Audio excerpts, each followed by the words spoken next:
everybody, today we are in part 3 of our 3-part series all about your balance, and today we're talking with Dr. Chris Covert from Mountain River Physical Therapy about the physical therapist role in our balance clinic and why that's important.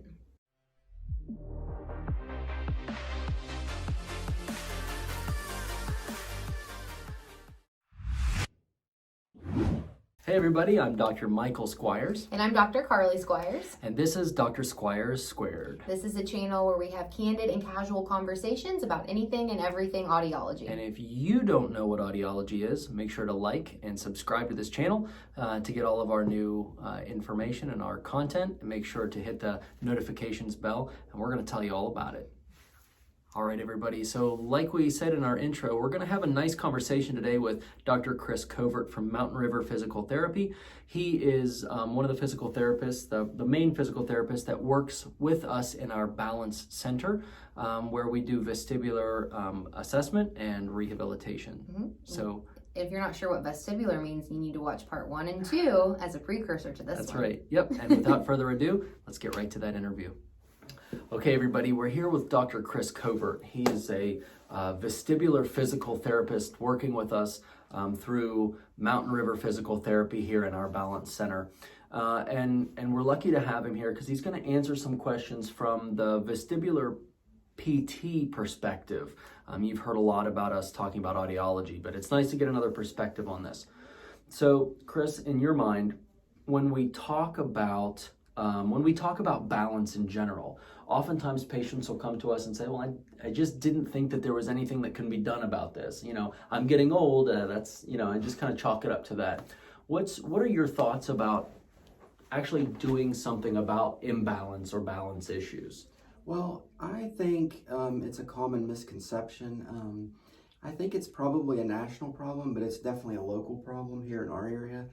That a lot of people blame their balance issues just on aging. So I hear a lot of, oh, they're just getting older, or my parents getting older, there's probably nothing that can be done. Whereas you and I working together, we've done the research and that type of thing.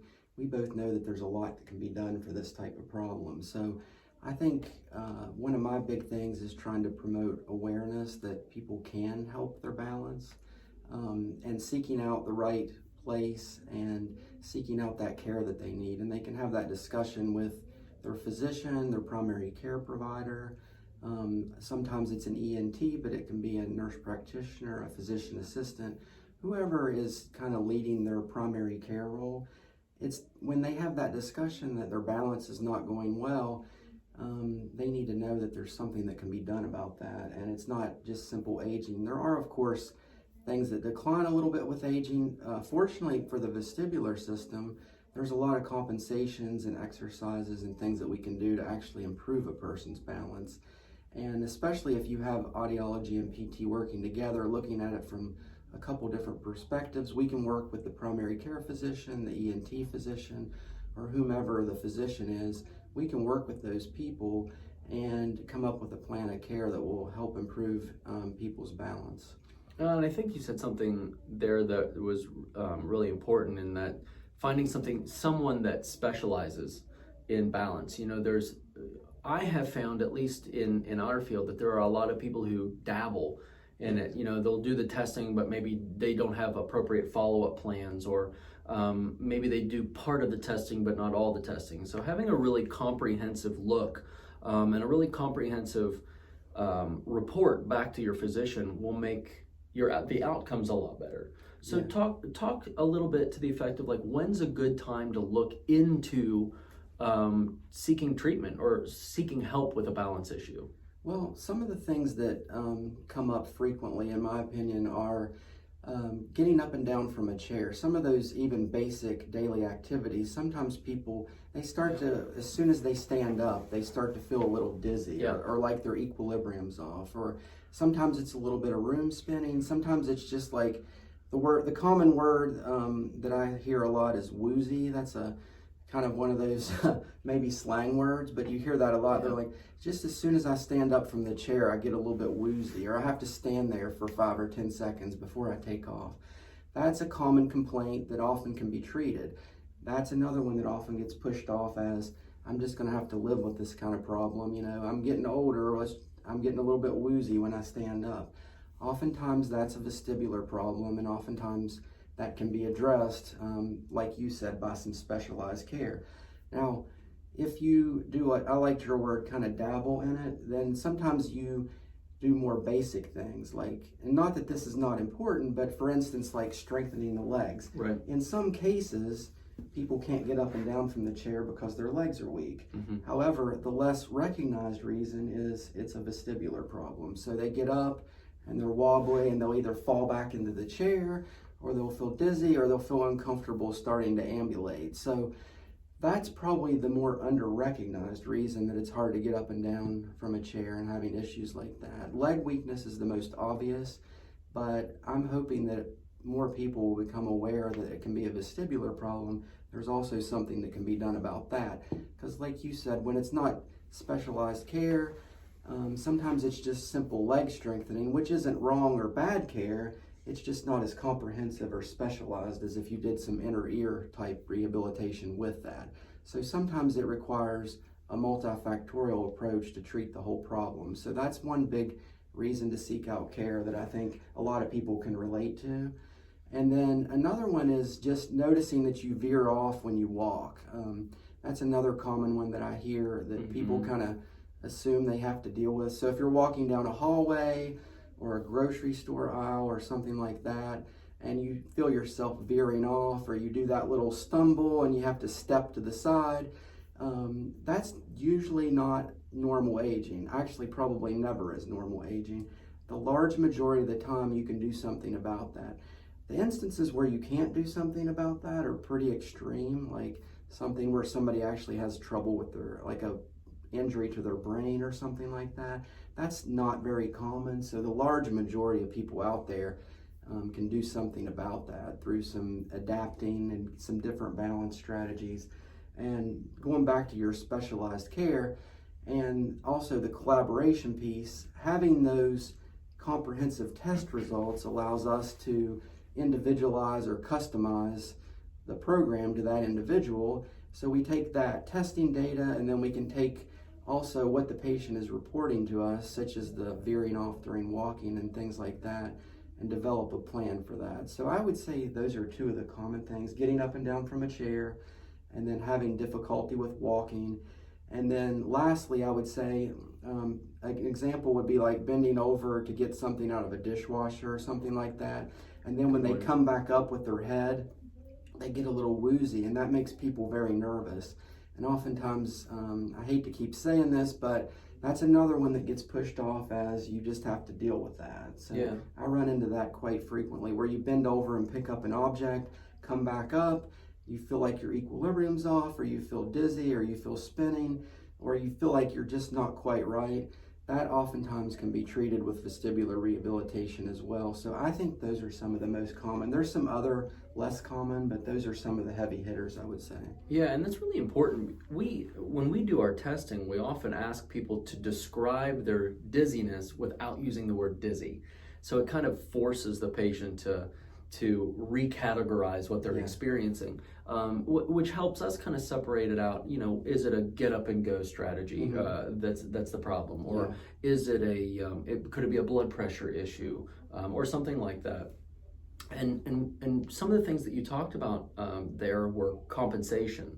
So what in your mind, what is the importance of compensation? How does compensation work to the people who are watching here who may not understand what compensation means?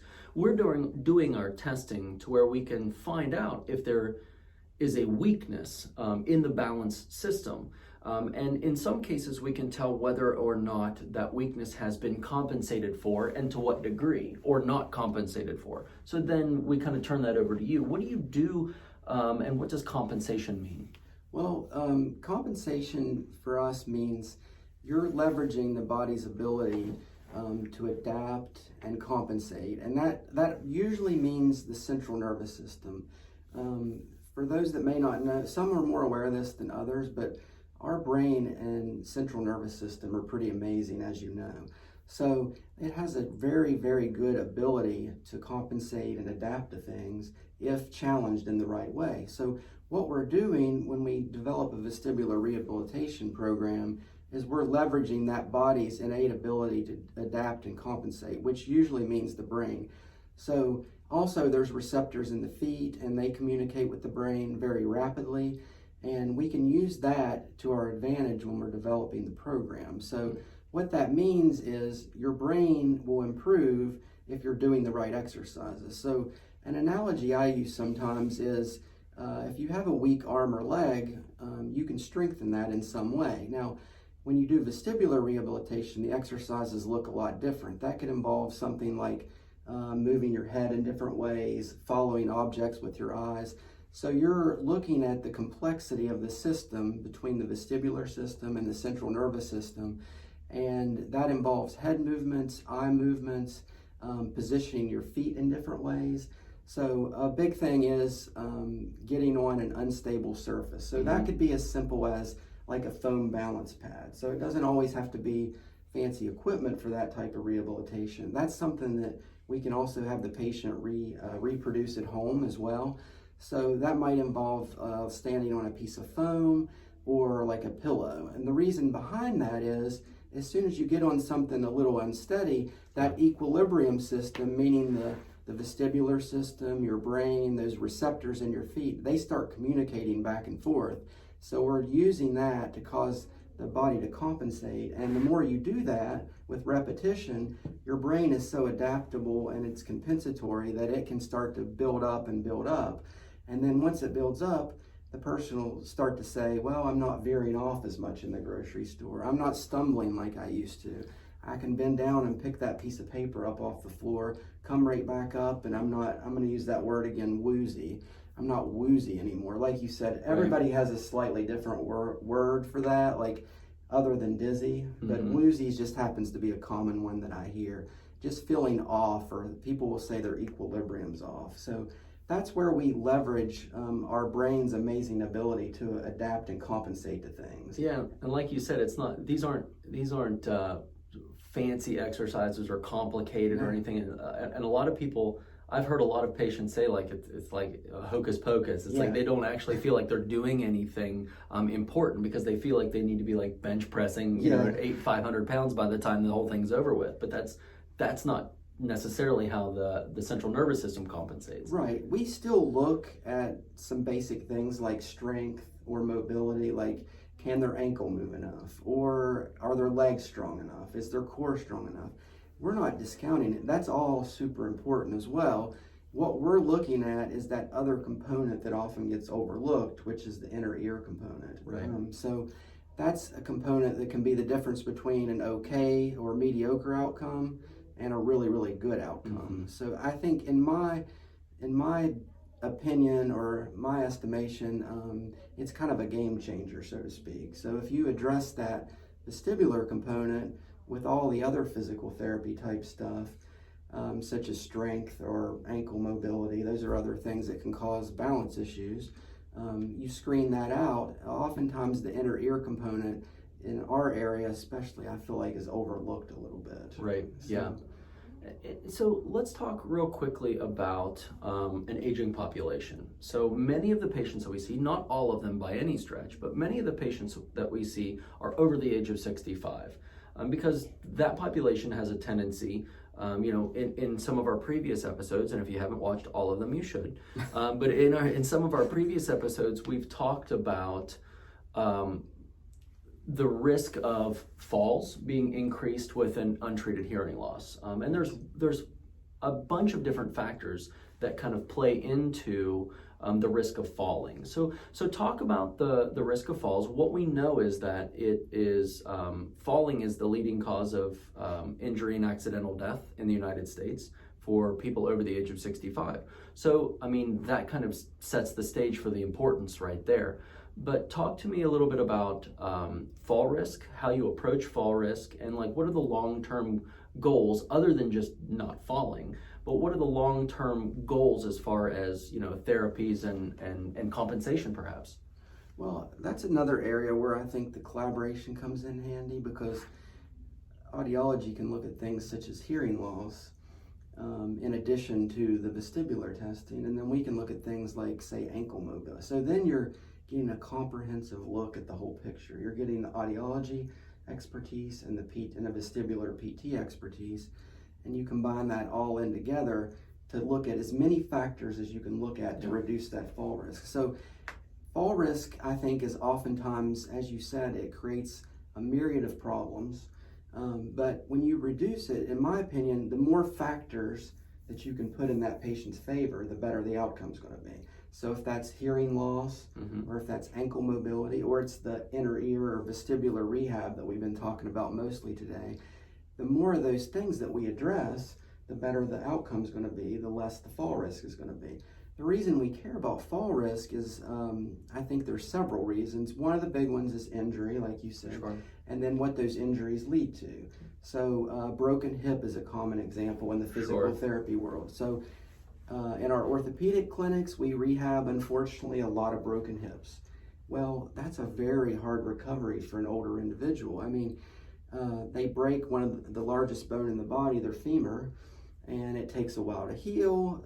They're on a walker, then their balance is almost getting worse because they're not as active, they're recovering, they have pain from the broken femur, and then it sets off this negative cascade of events. So like you said, it can start out as some of the stuff we talked about earlier, like where you can kind of laugh it off, where you're stumbling a little bit. Right. But what we're trying to do is prevent those down the road big injuries. So I've seen broken hips, I've seen broken wrists, I've seen people hit their head, have concussions.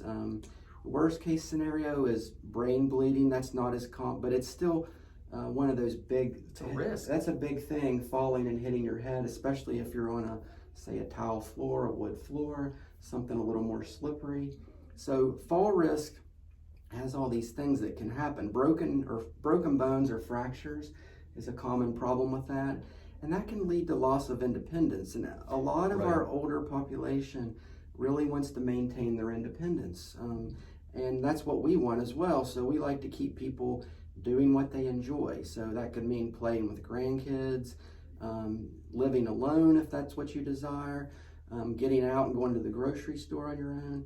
That's where the big picture of fall risk comes into play for me, is all these things. And then the other piece that's often overlooked is we can talk to you a little bit about modifying your home as well. So things like little things that you might not think of, like throw rugs, for instance, is a good example of that.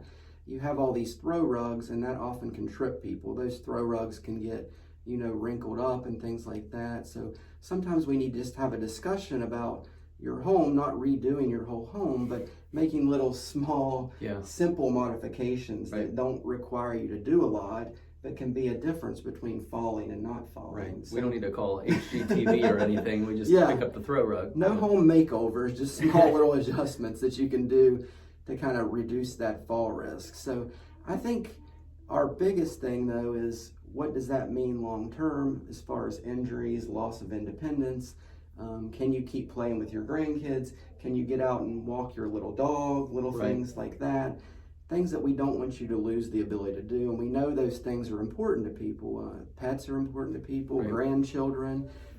Could be golf. It could be whatever your hobby is that you enjoy.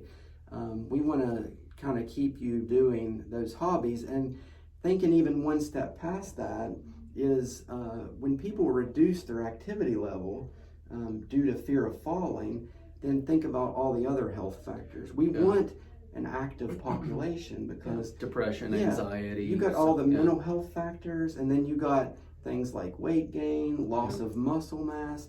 All those are predictors of downstream health problems. So you could even probably take it one step further if you're looking down the road at it can create other problems like higher cholesterol, like things that you don't think of. But what I'm talking about is that lack of exercise. So people don't get out and take those walks because they're afraid of falling.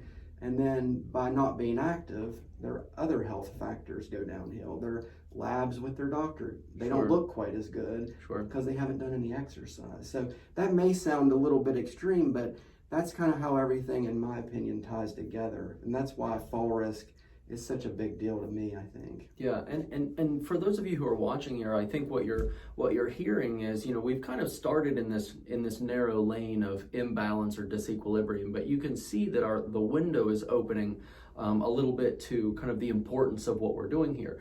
I mean, this would even go so far as to include concussions and traumatic brain injuries, and our veterans that are coming back who have had head injuries in service, car accidents.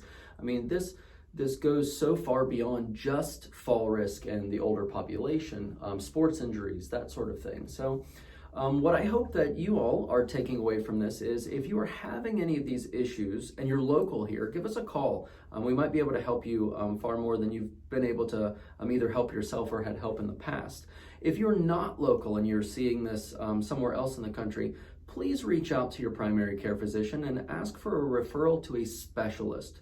You're going to want a specialized vestibular or balanced physical therapy group, or audiology group, or a combination of the two is even better, like we have here, because those specialists are going to be able to point you in a much more directed way, and your as Dr. Covert's saying, your outcomes happen faster and they're generally better with directed healthcare that those specialists can provide. Absolutely, yeah, I couldn't agree more.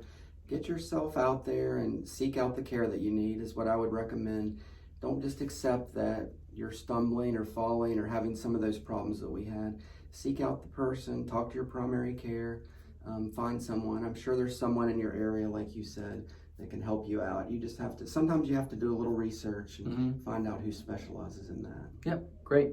Well, thanks so much for being with us today for this episode. Yeah, we appreciate it. I really enjoyed it. Hopefully we can do this again. Yeah, thanks a lot. I think Chris and I could sit and talk about this all day long, because we kind of do anyway. Yeah. But if you all have any questions, don't hesitate to shoot us an email at info@hearwv.com. Give us a call at the office, 304-428-2403, or certainly leave a comment below the video and we'll do our best to respond. Make sure to like and subscribe to the channel and let us know if we can help you with anything. But until next time, see ya. See ya, thanks.